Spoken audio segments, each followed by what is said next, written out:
जो आज की महामारी और उसमें बोधिसत्व का कार्य जो विषय है, तो इस विषय को चुनते समय मेरे चिंतन में या मेरे मन में कुछ सवाल आए थे और जिस स्थिति में मैं ये शिविर लेने जा रहा हूँ, उस स्थिति मेरी मन की स्थिति भी उसमें मैं कुछ प्रकट करने वाला हूँ।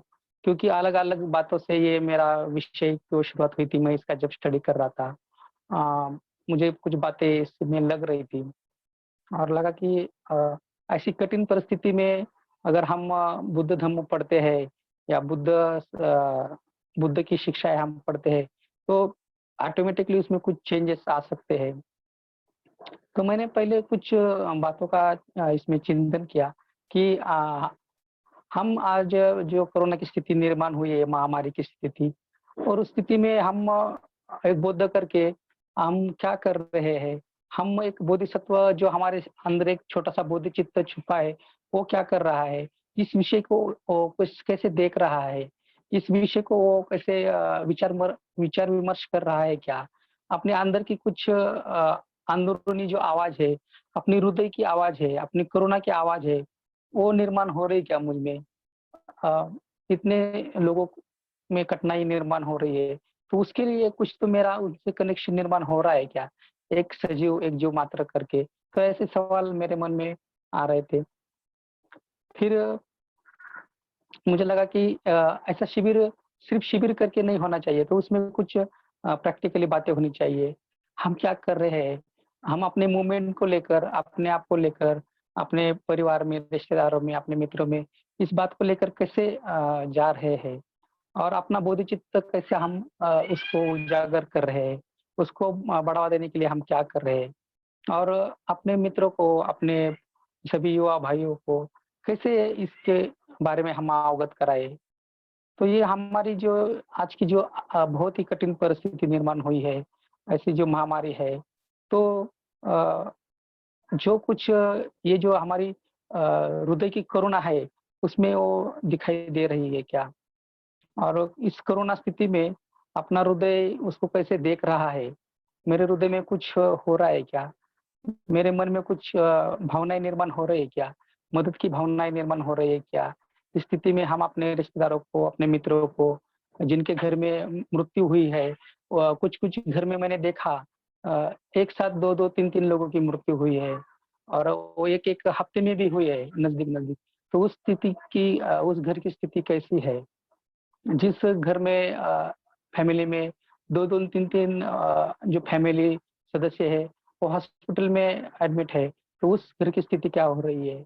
तो ये ऐसी बातें मेरे मन में चल रही थी और हमारी जो कुछ टीम या बहुत हम काम कर रहे हैं या कुछ लोगों से बात कर रहे हैं, मिल रहे हैं, ऐसे फ़ोन पे बोलते हैं, तो कुछ ना कुछ रोज़ व्हाट्सएप पे देखा तो एक न्यूज़ रहती है कि अपना ये भाई गया, अपनी ये भगिनी गई, इनको कोरोना से हो गए, हॉस्पिटल में है अ, वेंटिलेटर पे है, सीरियस है। तो ये सब ऐसा दुःख भरा वातावरण निर्माण होने से ऐसा लग रहा था कि बहुत कठिन परिस्थिति है और इसमें हमारे सभी जो भाई है, वो उससे कुछ विचलित हो रहे हैं, भय निर्माण हो रहा है, डर निर्माण हो रहा है, मृत्यु को लोग देख रहे हैं नज़दीक से और किसी का मृत्यु होता है तो उसमें हम सम्मिलित भी नहीं हो रही है। सिर्फ़ हम उनको घर से ही विदाई दे रहे हैं। हमारे कुछ ब्रह्मचारी भाई गए, हम उनके अंत यात्रा में शामिल नहीं हो सके और घर से ही हमको उनको विदाई देनी पड़ी। तो ऐसी स्थिति बहुत ही भयानक स्थिति इस कोरोना की महामारी से निर्माण हुई और उसके साथ-साथ ये लॉकडाउन जो चल रहा है तो उससे भी कुछ लोगों को जो उनका उपजीविका जो साधन है वो चला गया।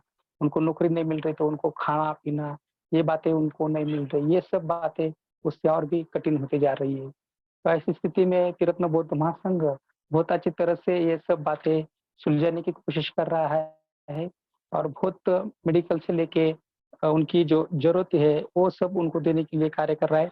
तो इन आने वाले दिनों में हम ये भी देखने वाले हैं कि तिरत्न बौद्ध महासंघ कैसे क्या बोधिसत्व का कार्य आगे लेके जा रहा है और इन परिस्थिति में वो कैसे मदद कर रहा है लोगों के।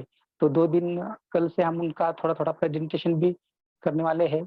आज सिर्फ़ मेरा प्रवचन रहेगा और कल से हमारी वो टीम अपने साथ जुड़ जाएँगी और वो प्रेज़ेंटेशन को भी आप देख सकते हैं कि त्रिरत्न बौद्ध महासंघ तरफ से कैसे-कैसे काम हम कर रहे हैं और बहुत सारा काम शुरू है और हो भी रहा है, तो उसका भी हम एक मुआवज़ा ले सकते हैं। तो मुझे एक बोधिसत्व के बारे में कहना है, जो कोरोना के बोधिसत्व है, बोधिसत्व अवलोकितेश्वर। जो बोधिसत्व अवलोकेश्वर को आप देखते हैं कि ये कोरोना के बोधिसत्व है और वो सभी सत्वों को समान करुणा से देखते हैं। उनके बारे में हम थोड़ा देखेंगे क्योंकि ये बहुत ही करुणा भरे बोधिसत्व है। उनका हृदय बहुत ही करुणा से भरा हुआ है। ये शुद्ध शुभ्र वर्ण के बोधिसत्व है। कमल कमल पुष्प उनके हाथ में है और चेहरे पे उनपे करुणा भाव है। मधुर स्मित है उनके चेहरे पे और ऐसे कहते हैं कि उनकी 108 विविध रूप है। उनके 108 विविध रूप में वो कार्य करते हैं और उनका जो एक रूप उन्होंने कहा है कि उसमें आकरा मस्तिष्क है और सहस्त्र भाव वाला उनका एक रूप है। ये आकरा मस्तिष्क की जो बात आई है, उसमें भी कुछ जैसे कहा गया है कि संसार में जो मृत्यु है, व्याधि है, वियोग है, विरह है, महापुर है, आंधी है, तूफान है, युद्ध है, जिससे मनुष्य की हानि हो रही है, मनुष्य दुःख में जा रहा है, ऐसी जो परिस्थिति निर्माण होती है, तो उस सभी परिस्थितियों का अवलोकितेश्वर ने चिंतन किया है, विचार किया है और वो जब ये चिंतन कर रहे थे, विचार कर रहे थे, तो उनके मन में बहुत करुणा का भाव निर्माण हो गया है और एक करुणा के भाव की वजह से उनके नयन से बहुत सारे अश्रु आ रहे हैं और वो अश्रु इतने आ रहे हैं, इतने आ रहे हैं, उस अश्रु से ऐसा हो गया कि उनके अ, उन उनके अश्रु इतने तीव्र थे कि उनके मस्तिष्क के 11 टुकड़े हो गए।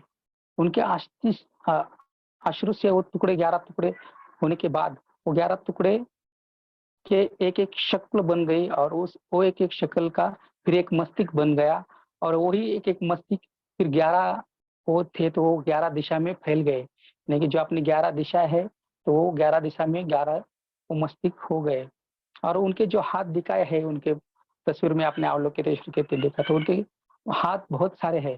तो ये हाथ है जो प्रतीक है मदद करने का। अवलोकितेश्वर हर किसी को अपने हाथों से मदद करते हैं और उसमें समानता रहती है। जो आकरा मस्तिष्क है उसमें। आकरा दिशाओं में जो 11 दिशाएँ हमने कही है उस सभी दिशाओं में वो मदद के रूप में देखते हैं। उसमें कोई भेदभाव नहीं होता, उसमें कोई गट-तट नहीं होता, कोई बड़ा, कोई छोटा, कोई मेरा, कोई दूसरा ऐसा नहीं होता। ये मेरा, ये दूसरों का ऐसा नहीं होता। तो ये जो उनकी करुणा है, ये जो इनकी जो मदद का भाव है वो समान रहता है। तो ऐसे ही ये बोधिसत्व करुणा के बोधिसत्व है और ऐसे बोधिसत्व को मैं नमन करता हूँ और ये करुणा के बोधिसत्व को हम आगे-आगे और देखने वाले हैं और हमारा भी बोधिसत्व कैसे निर्माण हो सकता है अपने अपने अंदर, ये भी आप देख सकते हैं और अपनी भी भावनाएँ हम प्रवचन के बाद सुन सकते हैं। एक बुद्धकालीन कथा है जो आपने सुनी होगी अ, और इस विषय को लेकर इस सब्जेक्ट को लेकर बहुत ही उसको एक शुरुआत है इसलिए वो कथा मैं आपको दोहराना चाहता हूँ। जब अ, एक भिक्षु बीमार होता है और वो बीमारी में अपने ही इष्ट में पड़ा रहता है और वो कुछ कर नहीं पाता। वो भिक्षु थोड़ा विचित्र स्वभाव का रहने के कारण उसका कोई शुश्रूषा करने वाला दूसरा भिक्षु उसके पास जाता नहीं, उसकी कोई सेवा नहीं करता, वो जहाँ बीमारी में पड़ा है उसी कुटिया में पड़ा रहता है और बहुत ही ऐसी गंदगी में वो रहता है और उसकी कोई केयर नहीं कर रहा, उसके पास कोई जा नहीं रहा। तो ऐसी स्थिति में वो बहुत ही क्षीण हो गया है।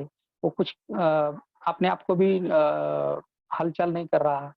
तो ये सब ऐसी स्थिति में वो भिक्षु बीमारी में पड़ा रहता है और ये बात फिर बुद्ध को पता चली और फिर बुद्ध ने आनंद को कहा कि हम जाएँगे उस भिक्षु के पास और बुद्ध और आनंद उस भिक्षु के पास आए और फिर देखा उन्होंने कि वो भिक्षु उसी के इष्टा में पड़ा है, बहुत गंदगी आ रही है, बहुत वहाँ रुक भी नहीं सकते इतनी गंदगी फैली हुई है।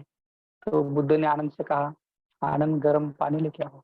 इस भिक्षु को हम नहलाएँगे और उसको हम अच्छी तरह से रखेंगे। फिर उन्होंने बुद्ध ने खुद उसको उठाया उसको नहला दिया, उसके सब वस्त्र निकाल दिए, उसको दूसरे वस्त्र पहना दिए और फिर उसकी कुटिया भी साफ की, अच्छी तरह से वहाँ सुगंधित की वो कुटिया, अच्छी तरह एकदम प्रफुल्लित वो जगह कर दी और उसको बिठाकर फिर बुद्ध ने सभी भिक्षुओं को एक साथ बुलाया और एक साथ बुलाकर भिक्षु ने कहा, जब हम गृह त्याग करते हैं या हम भिक्षु बनते हैं, तो हमारा कोई इधर सेवा करने के लिए माता-पिता या कोई भाई-बहन या कोई रिश्तेदार या कोई मित्र नहीं है हमारे।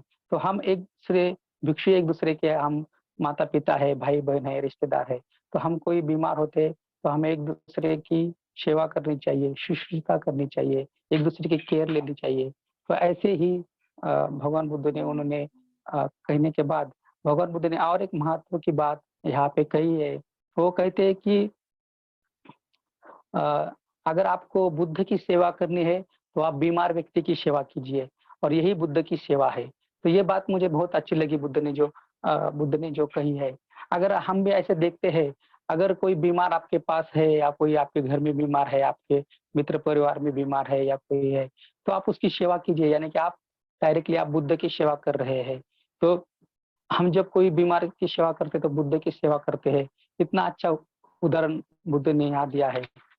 तो इस कुछ उदाहरण के तौर पर आपको लग रहा होगा कि ये जो अपनी मन की जो अवस्था है, ये कोरोना से भरी होगी, तभी आप इस सब्जेक्ट को एक साथ मतलब अपने में सम्मिलित कर पाएँगे। आपकी कोरोना की भावना को जागृत कीजिए। आपकी कोरोना की भावना जो है, वो इस विषय को जो जितना अ एक साथ कर सकते हो, वो करने की कोशिश कीजिए। आपको अपने अपने आप को आप देखिए, आप चेक कीजिए, मेरे मन में कुछ करुणा की भावना निर्माण हो रही है क्या? अगर हाँ, आप किसी बीमार को देख रहे हैं या कोई किसी का मृत्यु देख रहे हैं या कोई और कुछ बातें देख रहे हैं, तो मेरी करुणा की भावना निर्माण हो रही है क्या? मेरा बोधिचित्त जागृत हो रहा है क्या?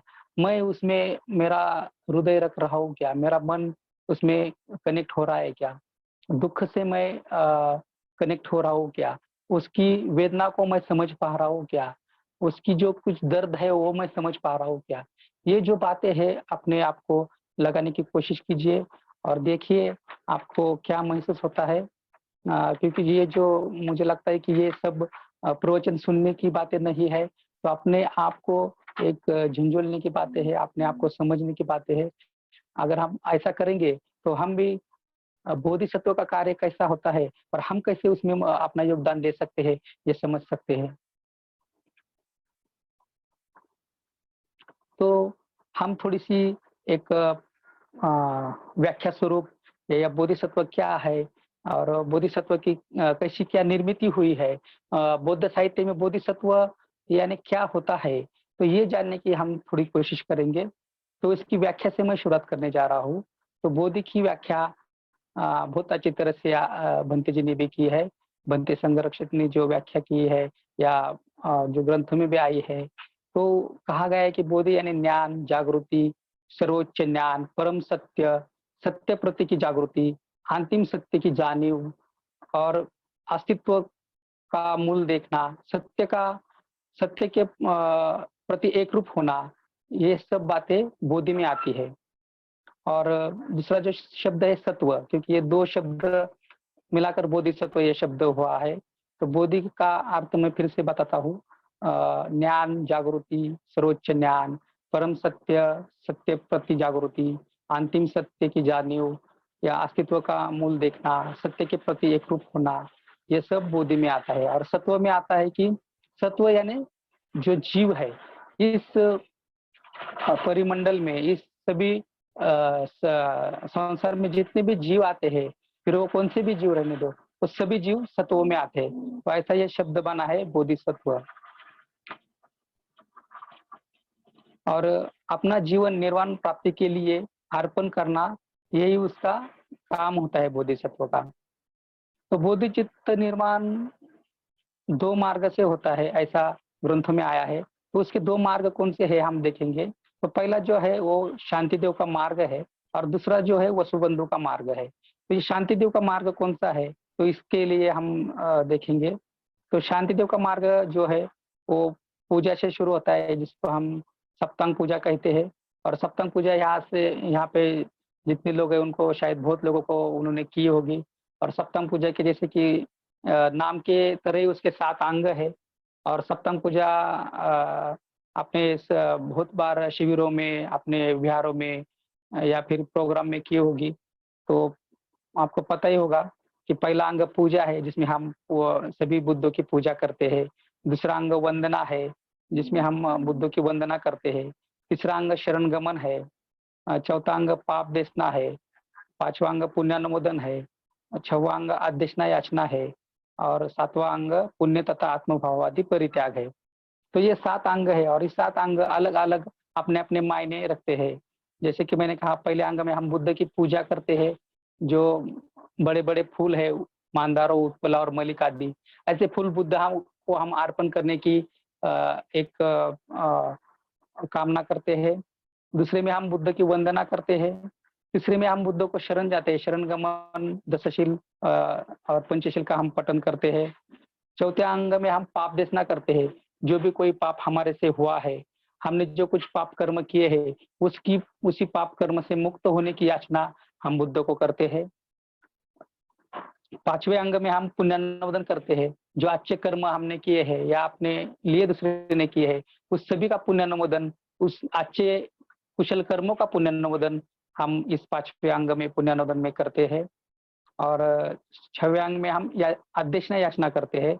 जो बुद्ध बोधिसत्व है, वो फिर से हमारे लिए आए और अपने लिए धर्मदीप जलाए, ऐसी उसमें शब्द आए हैं। तो ये धर्मदीप जलाने के लिए हम बुद्ध को फिर से धम्म का प्रकाश देने के लिए हम याचना करते हैं। और 7वां जो अंग है पुण्य तथा आत्मभावादि परित्याग, इसमें हम देखते हैं कि जो भी कोई कुशल कर्म मैंने किए हैं या जो भी कोई मुझे पुण्य मिला है, वो सब पुण्य कर्म और वो सब कुशल कर्म जो जिससे मुझे लाभ होने वाला है, वो सब मैं सभी प्राणियों के हितार्थ में फिर उसको मैं त्याग देता हूँ, उसका मैं त्याग करता हूँ, ऐसा उसका अर्थ होता है। तो ये जो शांतिदेव का मार्ग है सप्तम पूजा का, ये हम जब अपनाते हैं या इसकी हम पूजा करते हैं, इससे हम आचरण करते हैं, तो भी हमें बोधिचित्त की निर्मिति होती है या बोधिचित्त हम में निर्माण हो सकता है, ऐसा कहा गया है। अभी हम दूसरे मार्ग की तरफ जाएँगे। तो दूसरा मार्ग है वसुबंधु का मार्ग है। तो ये वसुबंधु का मार्ग भी अ, अलग-अलग तरीके से 4 बातों में बताया गया है। तो उसमें पहले बुद्ध का स्मरण कहा गया है। दूसरा है कि अ, अस्तित्व को अस्तित्व के दोषों को देखना, म्हणजे अस्तित्व में जो कुछ द्वेष है उसको देखना है। प्राणियों के दुःख का अवलोकन करना है। और वो चौथा जो है बुद्ध के सद्गुणों का चिंतन मनन करना है। तो ये बातें वसुबंधु के मार्ग में आई है। और वसुबंधु का मार्ग जो है वो भी बोधिचित्त निर्मिति के लिए मददगार है। बुद्ध श्रमण के बुद्ध जब हम बुद्ध का स्मरण करते हैं, तो बुद्ध तो प्राप्ति होती है, वीर्य शक्ति जागृत होती है। और जब दूसरी बात हम कहते हैं कि संस्कारबद्ध अस्तित्व के द्वेष हम देखते हैं, तो हम अनित्य, असमाधान, असत्य ये क्या है, ये जानते हैं, ये इसका हम अवलोकन करते हैं और इसके बाद उससे बाहर आने का मार्ग हम देखते हैं। अस्तित्व के द्वेष जो है, अस्तित्व में बहुत द्वेष है, वो हम जानने की कोशिश करते हैं तीसरे में। और निरपेक्ष होते हैं, उससे दूर होते हैं। प्राणी और तीसरा जो है उसमें देखा है कि प्राणी मात्रों का दुःख का अवलोकन करना, यानी कि जो प्राणी मात्र है उनके दुखों का अवलोकन करना चाहिए। प्राणियों के प्रति प्रेम, सहानुभूति, करुणा और जो कुछ उनके मंगल भावना है वो निर्माण करनी चाहिए। और चौथा जो कहा गया है कि बुद्ध के सद्गुणों का चिंतन हमें करना चाहिए। तो बुद्ध के सद्गुण जो रहते हैं, जैसे कि बुद्ध के सद्गुण में जैसे कि आता है कि उनकी मैत्री है, करुणा है, उनकी वीर्य है, प्रज्ञा है, मुदिता है, उपेक्षा है। तो ये सब बुद्ध के गुणों का हमें चिंतन भी करना आना चाहिए। तो ये जो 4 बातें आई है आचार्य शांतिदेव की, इसको हम अपनाते हैं, तो उससे भी हम चित्त जागृत कर सकते हैं। फिर से मैं ये बातें दोहराने की कोशिश करूँगा। उसमें पहला जो है हमें बुद्ध बुद्ध को स्मरण करना है। हम बुद्ध को जैसे बुद्ध की जीवन चर्या है, अगर बुद्ध को आप देखते हैं कि बुद्ध कैसे रास्ते पे चलते थे, कैसे भिक्षा माँगते थे या कैसे लोगों से संवाद साधते थे, उनका रहन-सहन कैसा था, वो जब बोलते थे तो कैसा कहते थे कि जो सोया सोया हुआ है वो जाग जाता था, जो बैठा हुआ है वो खड़ा हो जाता था। तो ऐसे उनके शब्द रहते थे, जो द्वेषपूर्ण है वो मैत्री से बदल जाता था, जिसमें कुछ बातें द्वेष भरी रहती थी, वो निकल जाती थी और कुछ लोगों को तो बुद्ध ने शिक्षाएँ बताई-बताई वो अरहंत पद को प्राप्त हो जाते थे। तो बुद्ध का स्मरण जो है, बुद्ध की जो जीवनचर्या है, ऐसे उसको याद करना, तो इसमें ये आता है। तो फिर उसके बाद जो दूसरा है कि अस्तित्व में जो हमारे जितने भी द्वेष है अपने अंदर, जो कुछ नकारात्मकता भावना भरी हुई है, उसको निकाल कर हम अच्छी कुशल भावना सकारात्मक भावना निर्माण कर सकते हैं और अस्तित्व में जितने भी कुछ ये जो लोभ, द्वेष, तृष्णा भरे हैं या कौन से भी दोष नकारात्मक भरे हैं, अकुशल भरे हैं, उसको हम निकाल सकते हैं और बोधिचित्त की जागृति कर सकते हैं। तीसरा जो है कि प्राणियों के दुःख का जो अवलोकन है, जो अभी हमने देखा कि जैसे कि सभी सजीव दुःखों में पड़े हैं, तो उनके दुःख का अवलोकन करना, उनको सहानुभूति, प्रेम देना, तो उससे भी हम बोधिचित्त जागृति कर सकते हैं और चौथा और लास्ट जो है कि बुद्ध के गुणों का चिंतन करना। बुद्ध के जो गुण हैं अंदरूनी, मैत्री, करुणा, मुदिता, उपेक्षा, वीर्य, प्रज्ञा, उनका भी हम चिंतन करके बोधिचित्त जागृत कर सकते हैं। तो अभी हम कुछ और बातें जानने की कोशिश करेंगे जो ग्रंथ से या अपनी शिक्षा से आई हुई है, तो हमें ये मालूम होना ज़रूरी है, इसलिए मुझे आपके सामने ये उसका मैं प्रकटीकरण करने जा रहा हूँ। तो बोधिसत्व की प्रतिज्ञा भी कुछ है, तो बोधिसत्व प्रतिज्ञा मूल शब्द भी आया है, तो उसका भी अर्थ ग्रंथ में आया है। तो प्रतिज्ञा का अर्थ होता है प्राणिधान या प्रतिज्ञा, वज्रलेप, निश्चय, निर्धार, वचन, तो ऐसे इसमें ये शब्द आते हैं और बोधिसत्व की प्रतिज्ञा के बारे में भी हम आगे बात करने वाले कि बोधिसत्व की प्रतिज्ञा क्या है। लेकिन उससे पहले कुछ सूत्र में 10 भूमिका सूत्र में 10 श्रेष्ठ प्रतिज्ञा भी आई है, तो वो भी मैं आपको सिर्फ पढ़ के सुनाऊँगा और आपको कुछ लगेगा तो उसके बारे में हम बाद में भी प्रश्न उत्तर में हम देख सकते हैं उसको। सभी बुद्ध के पूजनियों की व्यवस्था करना। तो ये अब एक-एक करके मैं पढ़ूँगा। पहला है सभी बुद्ध के पूजनियों की व्यवस्था करना, दूसरा है सभी बुद्ध शिक्षा सुरक्षित रखना और धार्मिक शिस्त बनाए रखना, तीसरा है बुद्ध के ऐहिक जीवन के प्रसंग का अवलोकन करना, चौथा है पारमिता को अपनाना, सर्व कर्तव्य के साथ निर्वाण विचार साध्य करना, पाँचवा है अस्तित्व की 6 अवस्था की 4 वर्ग जीव मात्रा विकास मदद करने को बुद्धत्व के ज्ञान में उन्हें प्रस्थापित करना, सभी विश्व को 6वां है सभी विश्व को परिशीलन अवलोकन करना, 7वां है सभी बुद्ध क्षेत्र की शुद्धि करना, 8वां है महायान मार्ग पर प्रवेश करना, सभी बोधिसत्वों में समान हेतु विचार प्रस्थापित करना, 9वां है काया वाचा मन की क्रिया फलदायी व यशस्वी होने का देखना और 10वां है परिपूर्ण व सर्वोच्च निर्वाण प्राप्त करना और धर्म उपदेश करना। तो ये 10 भूमि या 10 सूत्र में ये 10 श्रेष्ठ प्रतिज्ञा आई है, जो बोधिसत्व अपने जीवन में ये भी करता है। ये जानकारी के लिए आपको मैंने पढ़ के सुनाई है। अगर आपको किताब में और इसके कुछ डिटेल्स मिले तो आप उसमें पढ़ भी सकते हैं। बहुत जगह इसके रेफरेंस आए हुए हैं। और जो और कुछ बातें आगे है, तो उसमें अभी मैं जाना चाहता हूँ समय के देखते हुए।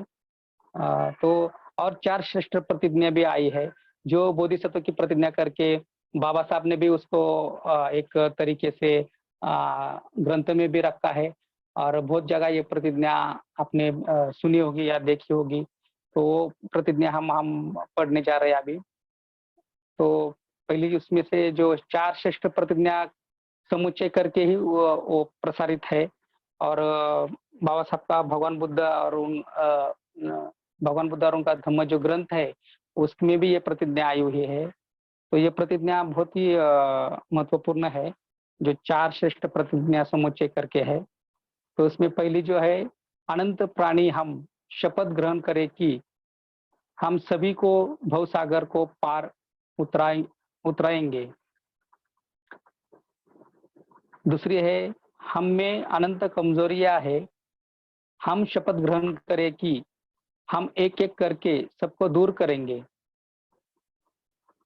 तीसरी है, अनगिनत सत्य है, हम शपथ ग्रहण करें कि हम सभी का बोध प्राप्त करेंगे।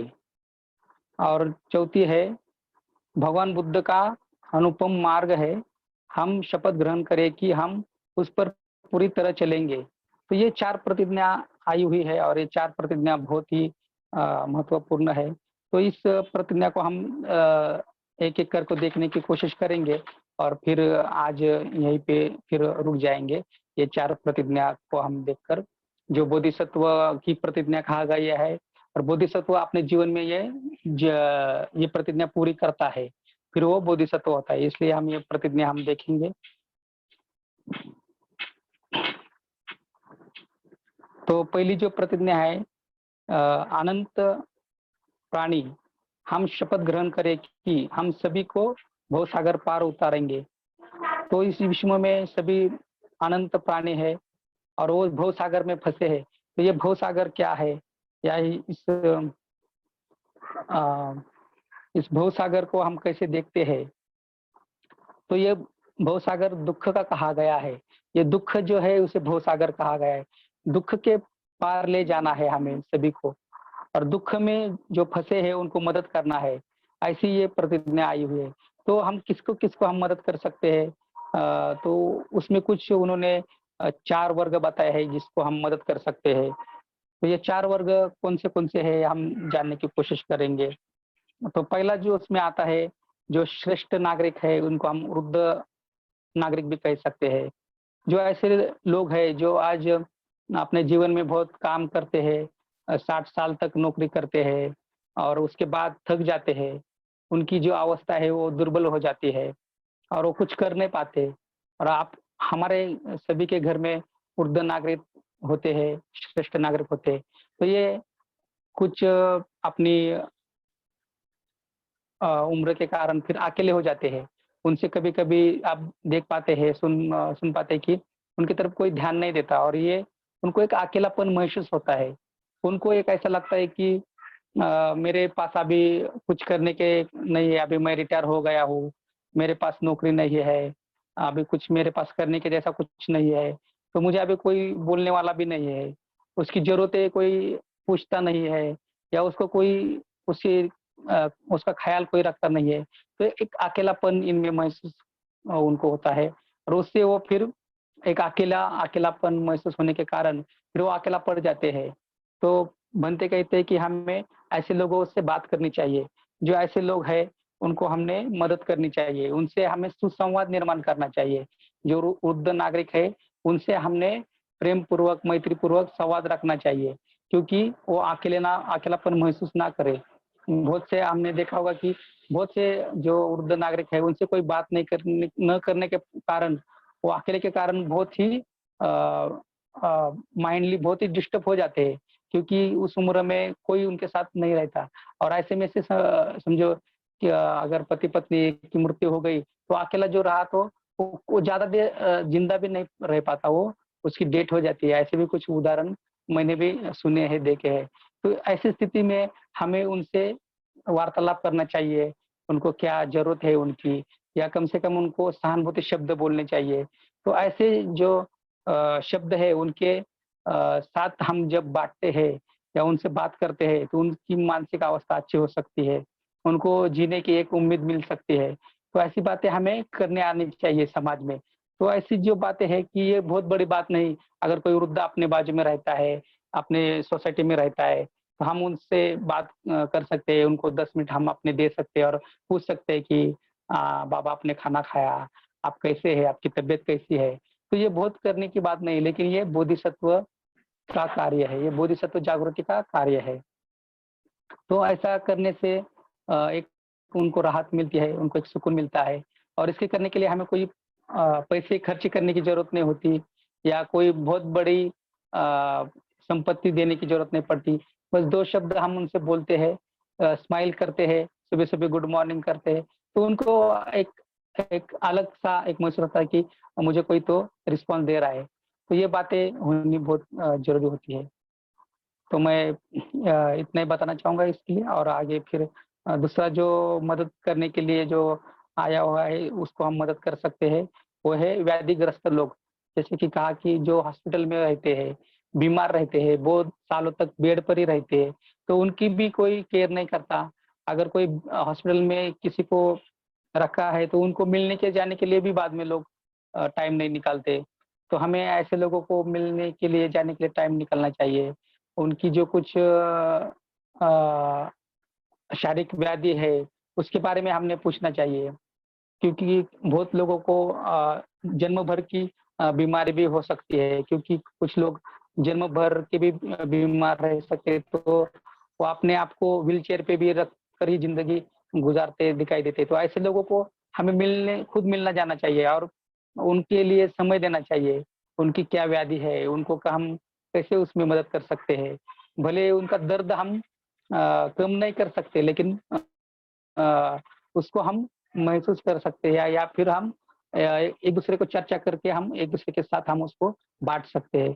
तो ये जो बातें हैं वो हम संपर्क से, मित्रता से कर सकते हैं। जो बीमार है, व्याधिग्रस्त है, ऐसे मित्र को या अपने आजू-बाजू में है, सोसाइटी में है, ऐसे लोगों को हम दे सकते हैं।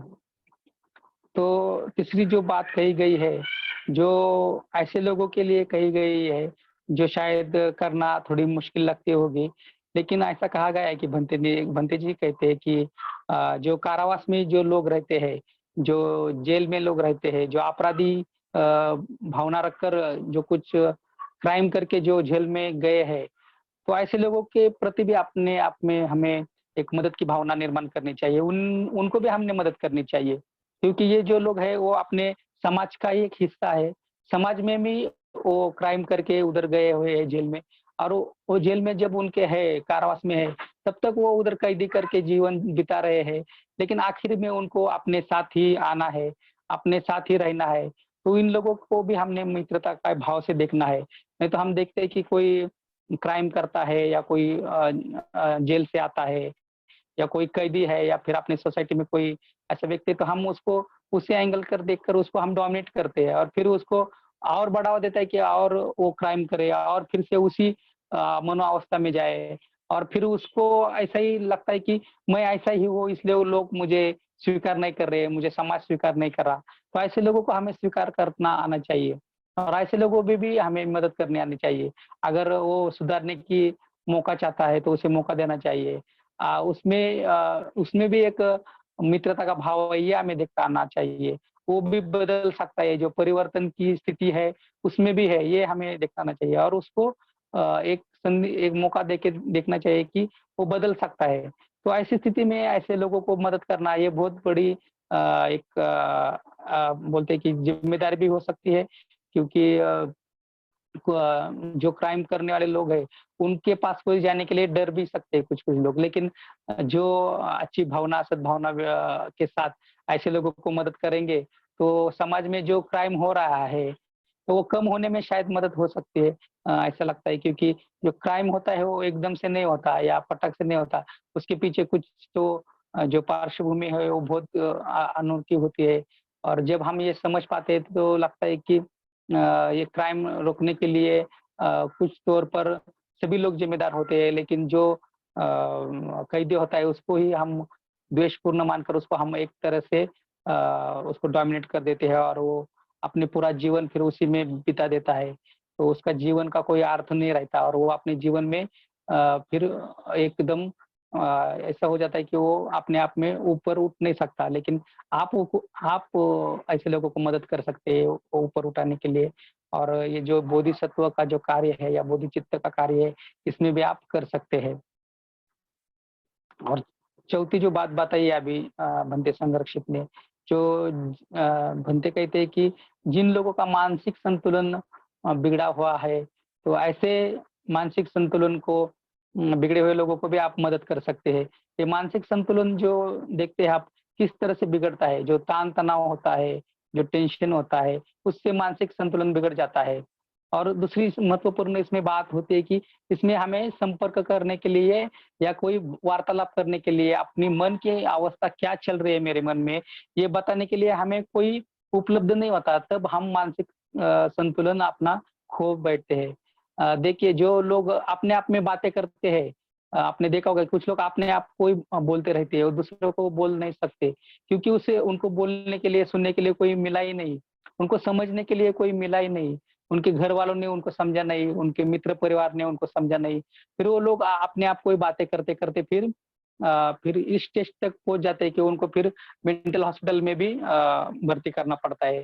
फिर वहाँ पे उनको अलग-अलग तरीके से शॉक लगा दिए जाते हैं और मेंटली और हेडेक किया जाता है। तो ये जो बातें हैं उनके साथ होने के साथ-साथ फिर उनकी जो मानसिकता है और बिगड़ जाती है। लेकिन जब हम देखते हैं कि ऐसे लोगों को हम जब प्यार से अपनाते हैं, उनकी समस्या को हम समझते हैं या उनको इस स्थिति से बाहर लाने के लिए हम कोशिश करते हैं, तो ऐसे लोगों को भी हम मदद कर सकते हैं।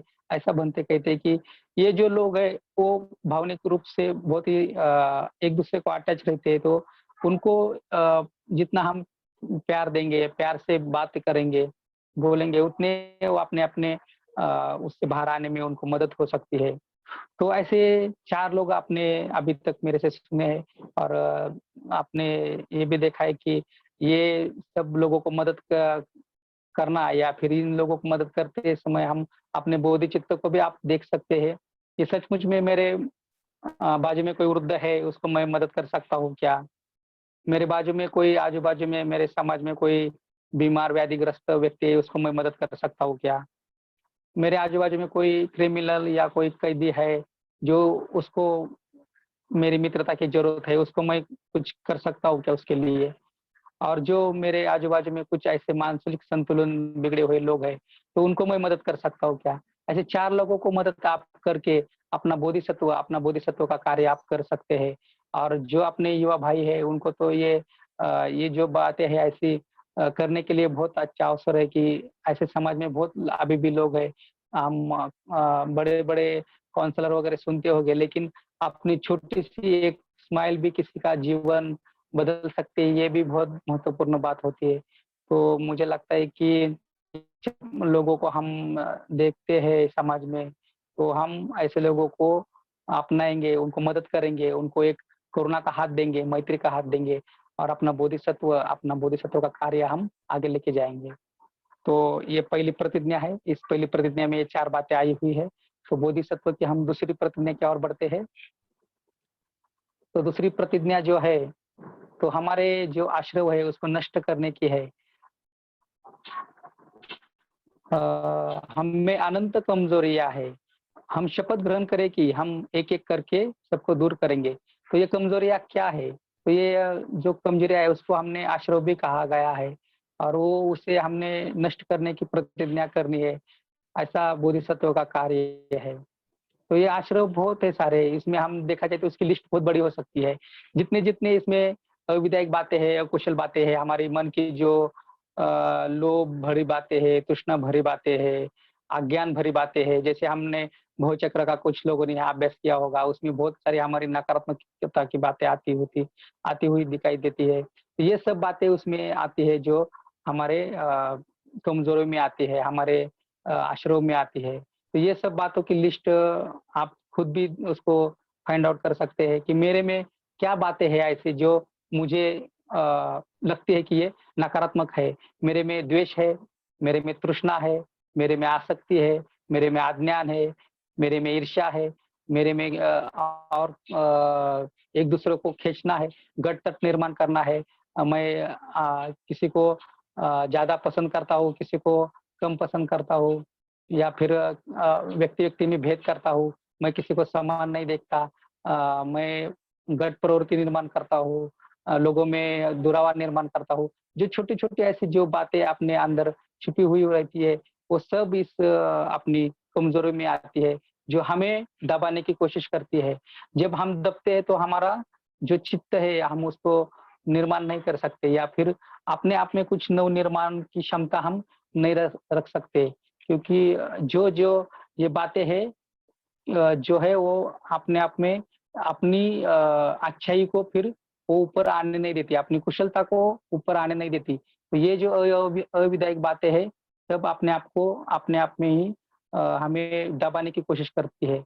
लेकिन हम इसके ऊपर उठ सकते हैं जब हम अपनी कुशल भावनाओं का विकास कर सकते हैं। हम अपनी अच्छी भावना का विकास कर सकते हैं। अपने मन में हम देख सकते हैं कि कितने लोगों के प्रति मेरे मन में द्वेष है, कितने लोगों के प्रति मैं अपने मन में गट प्रवृत्ति निर्माण करता हूँ, कितने लोगों के मन में मेरे में ईर्ष्या की भावना निर्माण होती है, किसी का चेहरा देखकर मुझे क्यों गुस्सा आता है, किसी के साथ मुझे अच्छा लगता है और किसी के साथ अच्छा क्यों नहीं लगता। फिर जिनके साथ अच्छा लगता है उनके मैं बढ़ावा करता हूँ, और जिनके साथ अच्छा नहीं लगता उनकी मैं बुराई करता हूँ। तो ये सब बातें अपने आप को देखना है, आत्म-परीक्षण करना है, और आप देख सकते हैं कि ये सब बातों से हम अपने आप में कुछ अच्छा कार्य नहीं कर सकते, हम अपने आप में बोधिसत्व का विकास नहीं कर सकते, बुद्ध चित्त का विकास नहीं कर सकते। तो ये सब निकालने के लिए कुछ इसके लिए हमें और आगे कुछ बातें देखनी चाहिए। और कुछ बातें भंते जी भी कहते हैं कि भव चक्र में भी आई है, और कुछ उसकी कुछ हम जब ध्यान करते हैं उसमें भी कुछ आती है, या फिर हम देखते हैं कि जो लोग ध्यान करते हैं उसमें भी कुछ न्यूरॉन आते हैं, तो ये वो भी उसमें आते हैं। उस न्यूरॉन में भी आपको पता है कि काम छंद है, जो हमारे शरीर और अपने अ, तृष्णा से भरा हुआ होता है। अपना दूसरा जो कहा गया है कि जो व्यापाद है, जो अपना मन जो है द्वेष से भरा हुआ होता है। और फिर कहा गया है तीसरा जो आलस है, जो आलस्य हम उसको कहते हैं, जो अपना आलस्य कभी-कभी इतना काम करता है कि उससे हम कुछ नहीं कर पाते, सिर्फ़ दिन भर खाना, सोना, बस इतना ही हम देखते हैं। चौथी बात बताई कि अपनी जो चिंता, अस्थिरता जो अपनी में निर्माण होती है, तो उससे भी हम कुछ नहीं कर पाते। और पाँचवीं बात बताइए जो हमारे मन में जो कोई शंका निर्माण होती है, क्या ये सही में मेरे विकास का है क्या? मैं ध्यान करूँगा तो मुझे बुद्धत्व प्राप्त होगा क्या? क्या ये मित्र मेरे लिए अच्छा है क्या? फिर घरवालों के प्रति कभी डाउट आता है, कभी अपने मित्रों के प्रति डाउट आता है, किसी के भी प्रति डाउट आ सकता है। तो ये जो 5 बातें आई हुई है, काम, छंद, व्यापाद, आलस, चिंता, स्थिरता और शंका को शंका, तो ये भी बातें हमारे जीवन में रुकावट निर्माण कर सकती है। ये ध्यान में भी रुकावट निर्माण कर सकती है, और प्रैक्टिकल जीवन में भी, अपने जीवन में भी ये रुकावट निर्माण कर सकती है। इससे हमारी विकास नहीं हो सकता, हम और नकारात्मकता की ओर बढ़ सकते हैं। इसके बारे में और कुछ जैसे कि भंते संरक्षित ने कुछ बातें इसके ये बताइए, तो उसके बाहर आने के मार्ग भी कुछ बताए हैं कि इससे हम बाहर आ सकते हैं। अगर हम कहा गया है कि हम काम छंद में जा रहे हैं, तो आप आनापानसति का ध्यान ज़्यादा कर सकते हैं। आप ज़्यादा से ज़्यादा एकाग्र होने की कोशिश कर सकते हैं। हम जितना एकाग्र होंगे उतना हम काम छंद से बाहर आ सकते हैं, ऐसा भी कहा गया है। अगर आप में द्वेष आ रहा है, किसी व्यक्ति को देखकर आपको लग रहा है कि ये व्यक्ति को मुझे बहुत द्वेष निर्माण हो रहा है, तो उसके लिए भी मार्ग बताया है कि वो कहते हैं कि आप उसके प्रति अंदरूनी मैत्री विकास कीजिए। जो अंदरूनी मैत्री है, अपने हृदय की खुली हुई मैत्री है, वो उसको समझने की कोशिश कीजिए, और मैत्री से ये द्वेष हम कम कर सकते हैं। मैत्री यही एक उसका संसाधन है, जो अपने का जो द्वेष है वो मन का निकाल सकता है। और जो आलस है उसके लिए कहा गया है कि हम अनित्य का ध्यान करें, या अशुभ का पर ध्यान करें, या मृत्यु के बारे में ध्यान करें, और कैसे-कैसे ये अलग-अलग ध्यान है ये हम देखें, और उस ध्यान के बारे में हम सोचें, तो हम अपना आलस से भी निकाल सकते हैं। और फिर कहा गया है कि 6 धातु का भी आप ध्यान कर सकते हैं, 12 निधन पर आप चिंतन कर सकते हैं। तो ये सब बातें कर हम ये जो कुछ अपनी कमज़ोरियाँ है, हम में जो कुछ बातें है, जो हम कभी-कभी देख पाते हैं या कभी-कभी देख नहीं पाते होंगे।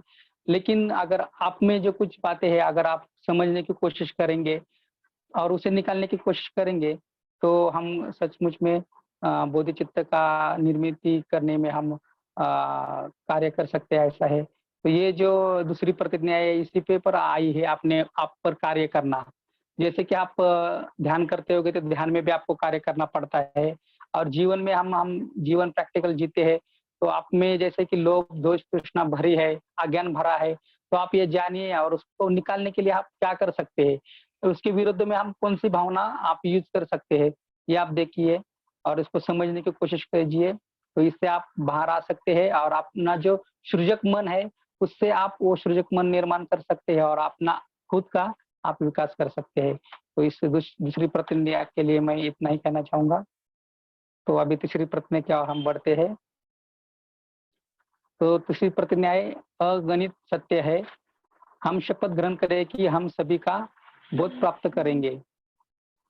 तो बोधिसत्व सभी धर्म का अभ्यास करता है, ऐसा इसमें आया है। यानी कि जगत में अगणित सत्य है, जितना हम संशोधन करेंगे उतना मिलता ही जाएगा। इतना इतना बड़ा कुछ इस जगत में है, ऐसा कहा गया है।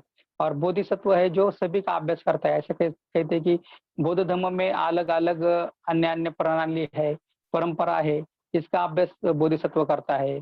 इतर धर्म का भी अभ्यास बोधिसत्व करता है। और बाबा साहब ने को आपने देखा होगा कि बाबा साहब ने जब कितने तो धर्म का अभ्यास किया है, तभी हमें बौद्ध धर्म दिया है। बहुत सारे धर्म का बाबा साहब ने अभ्यास करके हमारे सामने बौद्ध धर्म स्वीकारा है।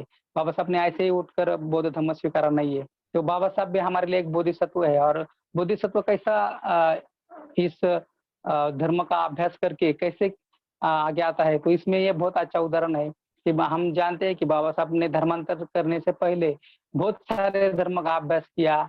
उन्होंने सभी धर्म के ऊपर चिंतन किया और एक ही उनको लगा कि बौद्ध धर्म के सिवाय इस समाज का परिवर्तन नहीं हो सकता या फिर मानव विकास के लिए बौद्ध धर्म ही अच्छा है।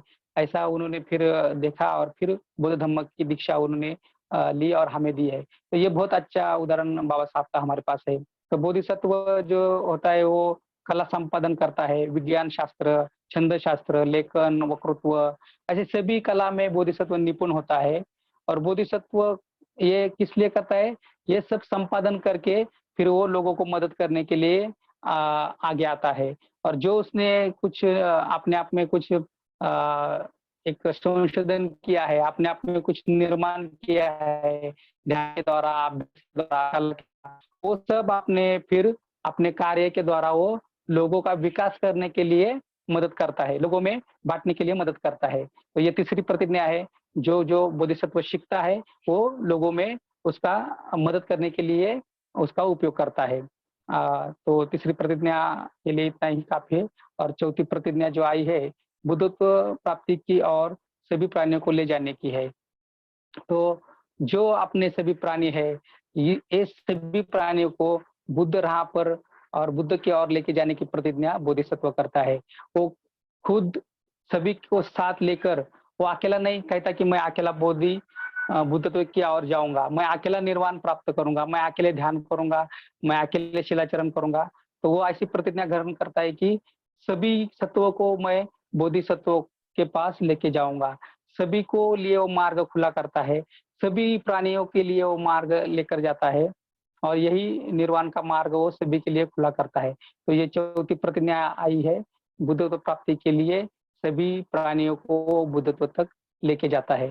तो ये ऐसी 4 प्रतिज्ञा है जो बोधिसत्व अपने जीवन में पूरी करता है और बोधिसत्व बनता है, बुद्ध चित्त जागृत करता है। तो सभी युद्ध भाई और बहनों मुझे लगता है कि ये सब बातें आपने सुनी है, कुछ आपको कठिन लगी होगी, कुछ समझी होगी या फिर आपको क्या और उसमें डिफ़िकल्टी आ सकती है या कुछ हो सकता है तो हम इसके बारे में चर्चा करेंगे।